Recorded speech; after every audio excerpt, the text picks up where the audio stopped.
আসসালামু আলাইকুম এভরিওয়ান।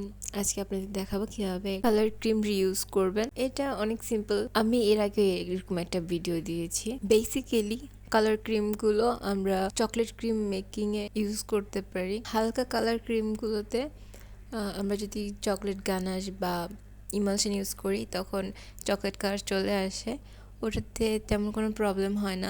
কিন্তু যদি কোনো গাঢ় মেহরুন কালার, গাঢ় নীল বা সি গ্রিন কালার ক্রিম থাকে, তাহলে ওগুলো আমরা গানাশ মেকিংয়ে ইউজ করতে পারি। ইউজ করার আগে 20-30 মিনিট আগে বাইরে বের করে রাখবেন যেন একটু নরম হয়ে আসে। চুলা দিয়ে এটাকে নরম করে নেবেন।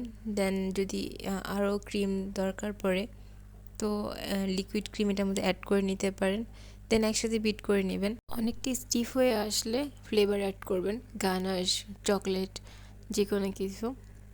যদি একটু লিকুইড থাকে, মানে যথেষ্ট স্টিফ না হয়, দেন পাউডার মিল্ক অ্যাড করতে পারেন, ইজিলি স্টিফ হয়ে যাবে।